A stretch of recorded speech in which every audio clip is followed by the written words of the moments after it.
now, much better. You get to see Matt Damon.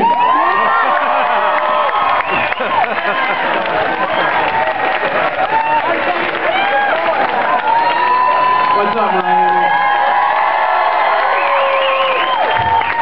All right. So here's the thing, right? If Barack wins in Florida, he wins the election. If McCain does not take Florida, it is impossible for him to win. So I know everybody's tired. He's been working hard. But we have 9 days. Put the pot of coffee on. Because we have to sprint to the finish. There are millions of us, millions upon millions upon millions of us, who have been fighting for this change. And we are right at the 1-yard line, guys. I was in the State Kitchen in San Francisco a few days ago with a really great program called Feeding America. And Feeding America estimates that there are 35 million Americans who are what they call food insecure. That means they don't know where their next meal is coming from. And I sat with these people and we handed out food and I talked to them. And the staggering statistic about this food bank and food banks like it all over the country is that Feeding America estimates that of the 25 million people that it feeds, 10% are homeless. The other 90% are people who've been playing by the rules, seniors surviving on a fixed income, single parents who are working their tails off and who still can't make ends meet. People who are doing everything the right way, the American way, and the system is failing them. And they have to go down to the food bank and get in line to get their food. 12 million American kids, 12 million American kids don't know where their next meal is coming from. At the beginning of this year, it was 1 out of every 10 Americans was food insecure. It is now 1 out of every 8 American because of this economic crisis. This is a disaster that's going on. And for all the talk we see on the news about all the investments in people's portfolios and they're losing their wealth and all of that, nobody is suffering more than the people at the bottom. Nobody is suffering more. And we need to get a president in there who understands that. We need to get a president who has personal experience, who's been on food stamps, who relates to people like that, and who's been a community organizer, who actually understands what these people are going through. A guy who's got a tax policy that is fair to the middle class. Anybody remember the middle class? Look, I was a middle class kid. I grew up middle class. I was a proud American middle class kid. I got a great public school education. Remember when we had those? I got a great public school education.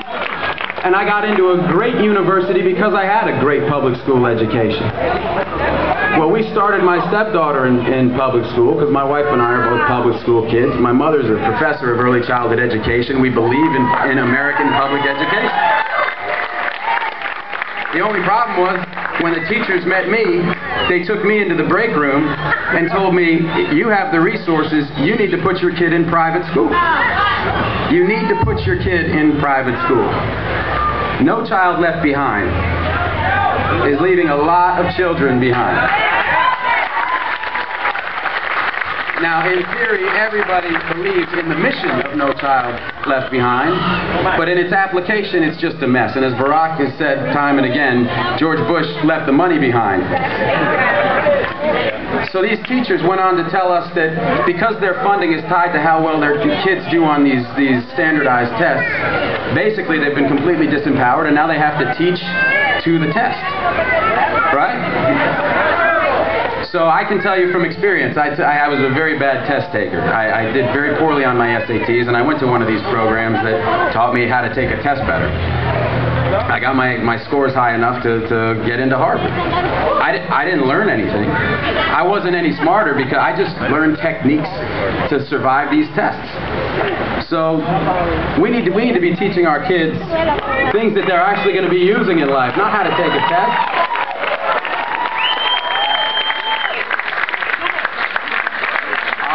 Just a few more things, I promise. Healthcare, I can do very quickly. Isn't it about time everybody had access to healthcare in this country?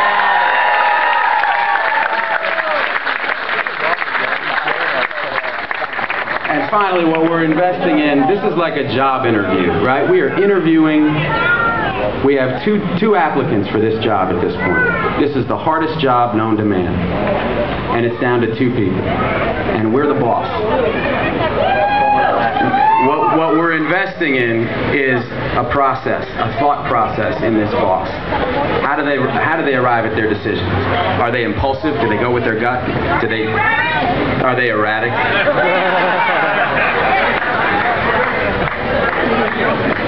Or